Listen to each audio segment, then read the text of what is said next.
City. Birhen ng Lourdes daw yan. Sarap maglakad. Pangtanggal ng boring.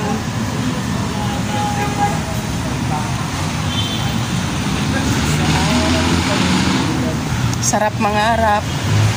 Sarap mangarap guys, tulad ng ibang mga mga nangarap kung paano yung ang ganda ng view. Yan ang ganda ng view. Pupunta ako doon sa Mama Mary guys. Ang ganda ng view. Makaya ballpen.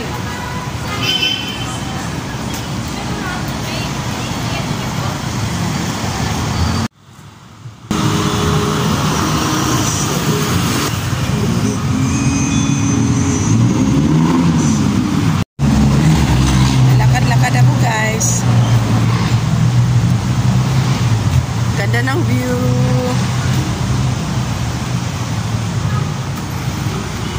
Ganda ng view guys. Pupunta ako sa Mama Mary. Hindi ko pa nadalaw yung mga Mary dito.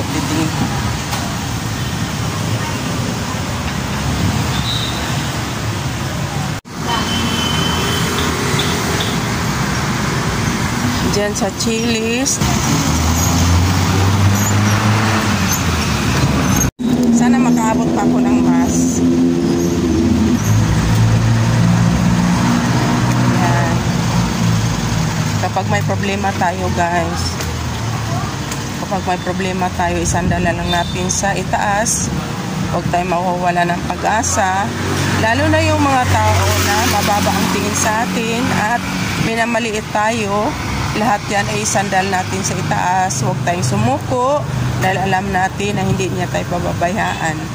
No? Lahat ng mga ipababayaan natin sa itaas. Lahat guys, hindi naman maiwasan talaga na mayroon talaga mga tao na nagja-judge sa atin. Pero alam ko naman na walang imposible kapag si God na ang gumalaw sa buhay natin. So, lahat ng mga pagsubok guys, hindi niya yan ibibigay sa atin kung hindi tayo matibay. Dito ba yun? Or hindi niya tayo bibigyan ng maraming pagsubok kung hindi tayo niya mahal. So lahat naman ng tao guys ay may kanya-kanyang problema, may kanya-kanyang pagsubok. Yun ang hindi natin alam kung kailan tayo pagkalooban. Dito ba yun? Dito yun. Ano yan siya eh? Mataas na Birhen. Ano da yun? Lourdes. Ayun. Yan na nga. Nandito na ako guys. Nandito na ako malapit na ako sa kanya. Sana maka-attend ako ng mass. Sana may mass, no?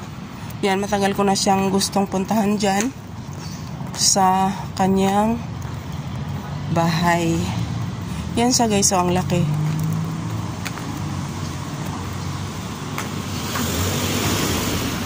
Laki niya. Nilakad ko lang doon mula sa studio papunta dito.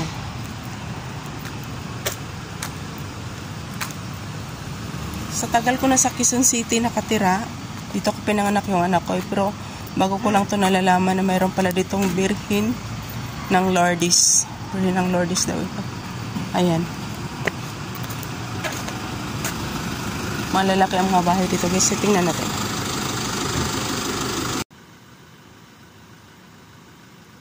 Haling na ako dun guys. Tapos na ako lumalang sa kanya. Uuwi na ako.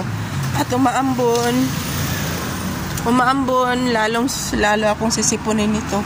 Ang ganda ng mga halaman ng buhos. Umaambon guys, lala kong sisipunin ito.